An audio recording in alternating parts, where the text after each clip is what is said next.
Movie start होती है और हम हमारे मेन कैरेक्टर को एक कॉर्पोरेट ऑफिस में काम करता हुआ देखते हैं। यहाँ पर हर कोई अपना कोई ना कोई सीक्रेट छुपाए हुए रखता है। वो कभी चाहते नहीं कि उनके सीक्रेट्स दुनिया के सामने आए। इसे छुपाने के लिए हर एक मुमकिन चीज करने के लिए रेडी थे। हमें हमेशा डर लगा रहता है कि सब लोगों को हमारे सीक्रेट्स के बारे में पता चल जाएगा और वो लोग हमारे करीब होते ही दूर चले जाएंगे। इसलिए हम सीक्रेट को पूरी जिंदगी छुपाने की कोशिश करते हैं। कभी हम इसमें सक्सेस हो जाते हैं और कभी फेल हो जाते हैं, पर हमें सीक्रेट छुपाने की हम पूरी कोशिश करते हैं। इसी टाइप के सीक्रेट्स को छुपाने का ट्राई हमारी मेन कैरेक्टर, जिसका नाम था एमा, ये कर रही थी। एमा इस तरीके से एक्ट कर रही थी कि जैसे उसके लाइफ में सारी चीजें प्री प्लान्ड है। वो दिखा रही थी कि सारी चीजें उसे अच्छी तरीके से समझ में आती है, पर एक्चुअल में उसके हाथों में कुछ नहीं था। उसे पता नहीं था कि उसकी लाइफ में ये सब चीजें कैसे हो रही है। एमा जिस कंपनी में काम कर रही थी उसका नाम था पैंडा एनर्जी ड्रिंक्स। इस वक्त तो अपनी कंपनी और क्रूज के ऑफिसर्स के साथ काम के सिलसिले में बात कर रही थी। ऑफिसर्स एमा को पांडा ड्रिंक्स के बारे में बता रहे थे कि इसमें कितना घाटा हो रहा है। कस्टमर्स अब प्रोडक्ट को उतना ज्यादा पसंद नहीं कर रहे। एमा अपने एनर्जी ड्रिंक्स की मार्केट में हुई बुरी हालत को फिर से अच्छी बनाने के लिए ऑफिसर्स को वादा करती है। प्रोडक्ट की खूबियों के बारे में बताती है। उन्हें बताती है कि चेंजेस करने के बाद किस तरीके से लोग इसे पसंद करने लगेंगे। वो ड्रिंक को डेमोन्स्ट्रेट करने के लिए इसे ओपन करके दिखा रही थी। उसमें से सोडा बाहर निकल आता है क्योंकि ज्यादा गैस हो गई थी। ये ड्रिंक उन ऑफिसर पर गिर जाता है। एमा इस बात से बहुत डर जाती है। वो ऑफिसर्स को रिक्वेस्ट करती है कि प्लीज इसके बारे में मेरे बॉस को कंप्लेन मत करना। इसके बाद हम देखते हैं कि एयरपोर्ट की वेटिंग एरिया में एमा बैठी हुई थी और उसे लिसी का कॉल आता है। जो भी हुआ था इस सब के बारे में एमा उसे बताती है। लिसी उसकी बहुत ही खास फ्रेंड थी, साथ में उसकी रूममेट भी थी। लिजी को पता था कि एमा को प्लेन में बैठने से बहुत डर लगता है और इसी वजह से उसे इनकरेज वो कर रही थी। वो थी कि हजारों लोग एक टाइम पर फ्लाइट से सफर करते हैं, तो डरने की कोई भी जरूरत नहीं है। बाद में हम देखते हैं कि एमा अपना चेक इन करवाती है। अपनी सीट पर जाकर बैठ के उसे विंडो सीट मिली थी तो उसे बहुत अच्छा लगता है। एयर स्टाफ उसे शैंपेन की ग्लास ऑफर करता है। इसे वो एंजॉय कर रही थी।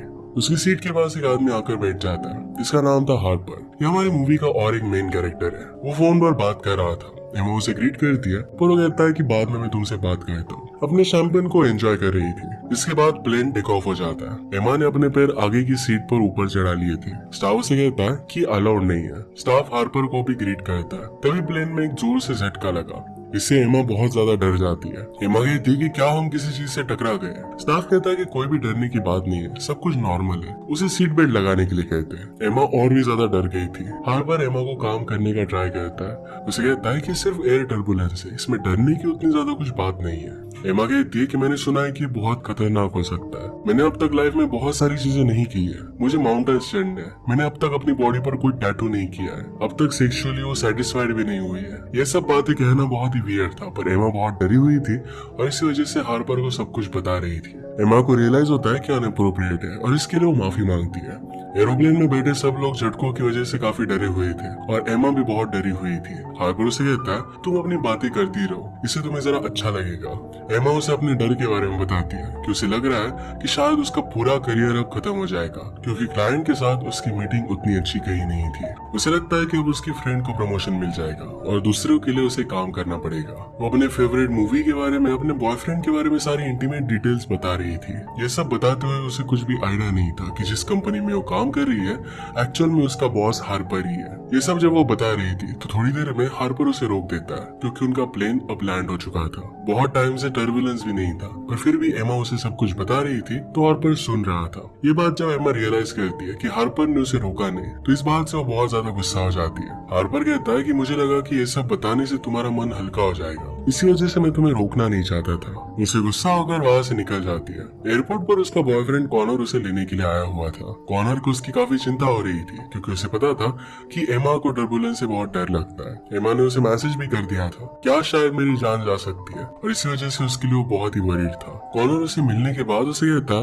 कि हमें अब अपनी रिलेशनशिप को जरा आगे बढ़ाना चाहिए। कॉनर ये सब दूर से देख रहा था। इसके बाद हम देखते हैं कि कॉनर और एमा दोनों साथ में रहने लग गए थे। मॉर्निंग में कॉनर एमा को देखता है और सोते हुए उसकी तारीफ करता है। एमा को अपने नए कॉफी ब्लेंड के बारे में बताता है। वो उसके लिए स्पेशल कॉफी बना कर देता है। इसे दोनों बहुत एंजॉय करते हैं। इसके बाद हम देखते हैं कि एमा अपने कलीग 3 के साथ थी। वो कंपनी में साथ में काम कर रहे थे। 3 अपने पर्सनल प्रॉब्लम्स के बारे में उसे बता रहा था। जैसे ऑफिस पहुंचते तो सब लोग भाग रहे थे, सारी चीजों को अच्छे से अरेंज कर रहे थे। ऑफिस के एक आदमी से पूछने के बाद उसे बताता है कि आज यहाँ पर सीईओ आने वाले हैं और उनके लिए सब कुछ ठीक किया जा रहा है। इस सब के बीच एमा को उसकी मैनेजर बुलाती है, उसे पूछती है क्या तुम अपनी दवाई लेना भूल गई थी, किस तरीके से तुमने ऑफिसर्स के ऊपर ड्रिंक गिरा दिया। एमा अपने आप को एक्सप्लेन कर रही थी।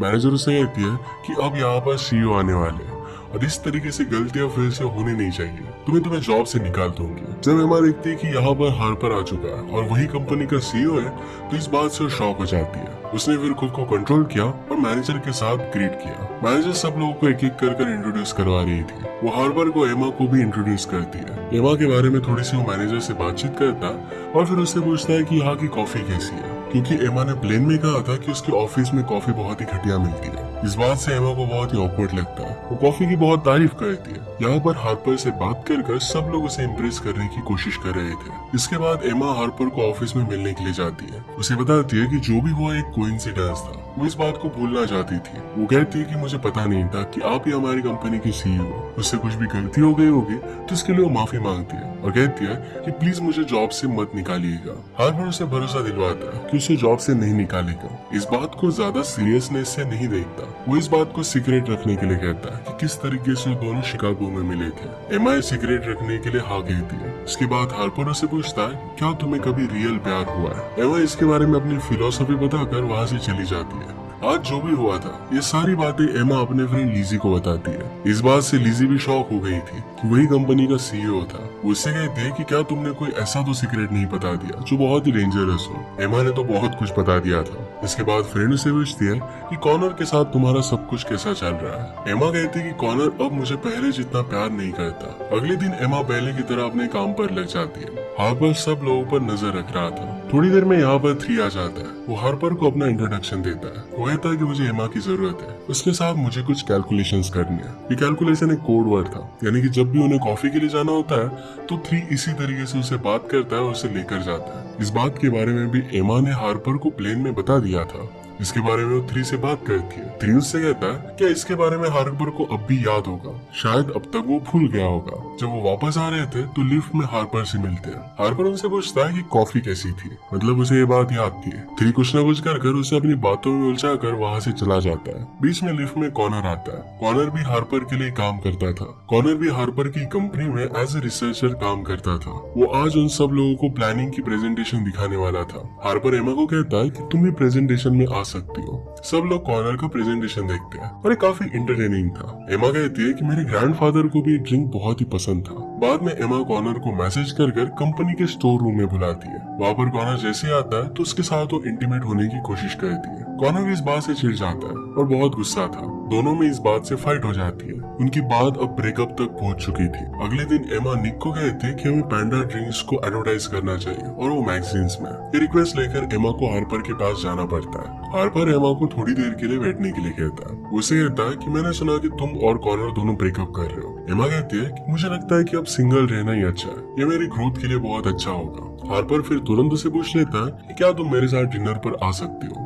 एमा इसके लिए राजी हो जाती है। दोनों डिनर पर जाने के लिए रेडी हो जाते हैं। एमा लिसी से एक क्लब के पीछे के दरवाजे की चाबी ले लेती है। दोनों वहाँ छुप कर एंट्री लेने वाले थे, पर इसमें वो पकड़े जाते हैं। तो उनका प्लान फेल हो चुका था और उन्हें अब भूख लगी थी। वो दोनों फिर एक जगह पर पार्सल लेते हैं। एक लेक के पास किनारे पर बैठकर इसे एंजॉय करते हैं। दोनों एक दूसरे से बात कर रहे थे और बातों बातों में एक दूसरे के करीब आते हैं और किस करते हैं। हार्पर को तभी कॉल आता है। शिकागो वापस आने की किसी से वो बात कर रहा था। बात खत्म होने के बाद वो एमा के पास वापस आया। एमा उसे परेशान देख कर कहती है, क्या तुम्हें मैं कोई हेल्प कर सकती हो। हार्पर कहता है कि ये बातें जरा कॉम्प्लिकेटेड है। दोनों बात कर रहे थे कि किस तरीके से हार्पर को एमा की हर एक बात याद है। एमा को अपनी लाइफ बोरिंग है, पर हार्पर को बहुत एक्साइटिंग लगती है। वो कहता है कि तुम्हारी बातों में मैं हमेशा खो जाता हूँ। इसके बाद वो दोनों करीब आ जाते हैं, किस करते हैं। वहाँ से निकलकर फिर एक होटल में आकर वो दोनों इंटीमेट हो गए। इसके बाद हम देखते हैं कि एमा और हार्पर एक दूसरे के साथ बहुत अच्छे से टाइम स्पेंड करते हैं। एक दिन ऑफिस में एमा अपने फोन पर हार्पर के साथ जो भी खुशी के पल उसने बिताए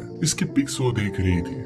मैनेजर फिर सब लोगों को बुलाती है और कहती है कि आज हमारे सीईओ हार्पर का इंटरव्यू है। सब लोग इसे मिलकर देखने का प्लान बनाते हैं। इंटरव्यू में हार्पर को पूछा जाता है कि किस तरीके से उसके ब्रदर की डेथ के बाद उसने स्ट्रगल किया। इस सब के बारे में वो डिस्कस करता है और फिर अपने ड्रीम्स के बारे में बताता है। अब उनके ड्रीम्स के न्यू टाइप्स अलग अलग न्यू मार्केट में आए हुए थे। इंटरव्यूअर इसके इंस्पिरेशन के बारे में उससे पूछती है। हार्पर यहाँ पर एमा के बारे में बता रहा था, पर एमा का नाम वो चेंज कर देता है। एमा के बारे में उसे जो भी चीजें अच्छी लगती थी कि बिना फुटवेयर के चलना, हेयर पर सिंपल सा फ्लावर लगाना, हमेशा खुद को इनसिक्योर फील कराते रहना, बेवजह रोना और ऐसे अलग अलग बातों के बारे में वो बता रहा था। ये चीजें तो बहुत ही रोमांटिक थी, पर वो बहुत कुछ बोल देता है और इससे सब लोगों को पता चल जाता है कि वो एमा के बारे में बता रहा था। ये शो लाइव था और इसी वजह से कुछ भी कट नहीं हो पाता।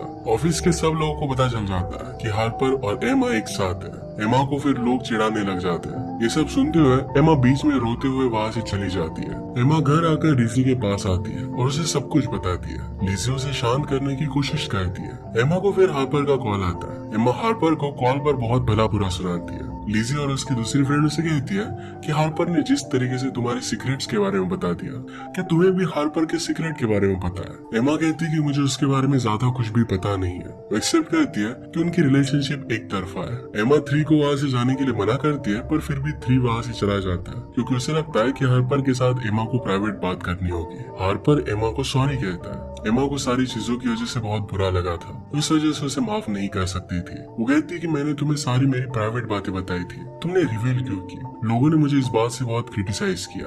एमा कहती है कि तुम अपने बारे में कुछ भी बताते नहीं, या तुम्हें लगता है कि तुम्हारे सीक्रेट दूसरों के कंपैरिजन में ज्यादा इंपॉर्टेंट है। हार्पर कहता है कि मेरे सीक्रेट्स को लेकर मैं किसी पर भी ट्रस्ट नहीं कर सकता, इसी वजह से वो किसी को भी नहीं बताता। इसके बाद हम देखते हैं कि ड्रिंक के लिए मैगजीन में जो एडवर्टाइजमेंट दी गई थी ये सक्सेसफुल हो जाती है। इसका क्रेडिट निक खुद ले लेता है। इस बात से एमा गुस्सा हो जाती है और सारी बातें मैनेजर को बताती है। वो कहती है कि ये सब आइडिया मेरा था और मुझे इसका क्रेडिट मिलना चाहिए। एमा अपनी सक्सेस के लिए प्रमोशन की रिक्वेस्ट करती है। मैनेजर को उसका काम बहुत अच्छा लगा था और इसके लिए वो मान जाती है। प्रमोशन मिलने के बाद एमा की कलीग्स उसे कहती है कि हार्पर के साथ वो रिलेशनशिप में थी और इसी वजह से उसे प्रमोशन मिला।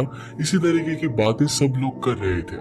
मैनेजर फिर एमा को कहती है कि सब लोग तुम्हें ऐसा ही कहेंगे, पर हमें पता है कि तुम बहुत ही हार्ड वर्किंग हो और तुम्हारे टैलेंट की वजह से तुम्हें प्रमोशन मिला। तुम्हें बाकी लोगों के बारे में ज्यादा सोचना नहीं चाहिए। नेक्स्ट सीन में हम देखते हैं एमा की फ्रेंड लिज़ी का परफॉर्मेंस था। एमा वहाँ पर गई तो बैक स्टेज पर लिज़ी कंबल पहने हुए पड़ी हुई। उसे परफॉर्मेंस देने से डर लग रहा था। एमा उसे परफॉर्मेंस के लिए इंकरेज करती है। ऑडियंस में जाकर वो बैठ जाती है। तभी वहाँ पर हार्पर आता है। हार्पर उसे कहता है कि मैं तुम्हें अपनी जिंदगी का सबसे बड़ा सीक्रेट बताता हूँ। वो कहता है कि वहाँ पर एक छोटी सी लड़की है, उसे मैं मिलने के लिए जाता हूँ। मैं हमेशा उसका ख्याल रखता हूँ। वो चाहता है कि उसकी वजह से उस छोटी लड़की की फ्यूचर में कोई भी प्रॉब्लम ना हो। इसका मतलब है वो एक्चुअल में उस लड़की का फादर था। ये बात उसने सब लोगों से छुपा कर रखी थी। वो अपनी बेटी की रिस्पॉन्सिबिलिटी से भागना नहीं चाहता था और इसी वजह से हमेशा उससे विजिट करता रहता था। शायद उसकी बेटी की मदर और हार्पर के बीच में रिलेशनशिप उतनी अच्छी नहीं थी और इसी वजह से अपनी बेटी का फिर भी वो ख्याल रखा करता था। एमा को ये बात समझ में आती है। हार्पर वहाँ से जाने लगता है,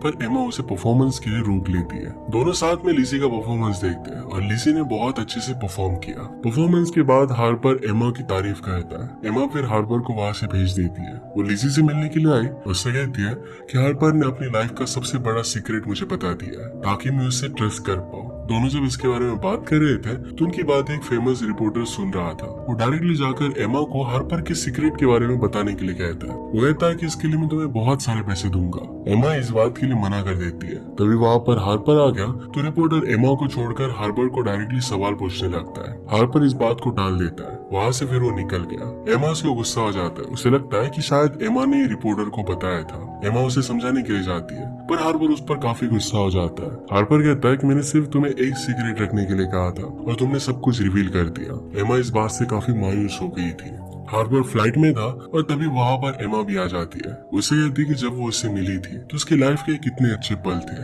जब तुमने मेरे सारे सीक्रेट रिवील्स कर दिए थे, पर फिर भी मैं कहीं पर भी नहीं गई क्योंकि मुझे पता था कि तुम दिल से बहुत अच्छे हो। जिस सीट पर वो बैठी हुई थी वहाँ पर एक पैसेंजर आ जाता है। हार्पर से उसे दूर जाना पड़ता है। वो अपनी सीट पर जाकर बैठ जाती है और फिर हार्पर को रियलाइज होता है कि सब एमा की गलती नहीं है। वो खड़ा होकर एमा की सीट के पास जाकर बैठ जाता है और उसे अपनी लाइफ के बारे में सब कुछ बताने लग जाता है। जिस तरीके से एमा ने उसे अपने सीक्रेट्स बताए थे सब कुछ उसे बता देता है। दोनों फिर एक दूसरे को माफ कर देते हैं। वहाँ पर उसे बताता है कि किस तरीके से उसके आने के बाद उसकी पूरी लाइफ चेंज हो गई। वो कहता है कि मैं तुम्हारे प्यार में पूरा डूब चुका हूँ। एमा कहती है मैं भी तुमसे बहुत प्यार करती हूँ। वो दोनों एक दूसरे को किस करते हैं और इसी के साथ ये मूवी एंड हो जाती है। अगर आपको एक्सप्लेनेशन अच्छा लगा प्लीज लाइक और कमेंट जरूर कर दीजिएगा। बहुत सारी मूवीज लेकर आते रहता हूँ तो प्लीज चैनल को सब्सक्राइब कर दीजिए और बेल नोटिफिकेशन आइकन दबाना मत भूलिएगा। फिर से मिलेंगे और इन मूवी के साथ, तब तक के लिए थैंक यू और आप अपने आप का ख्याल रखिए।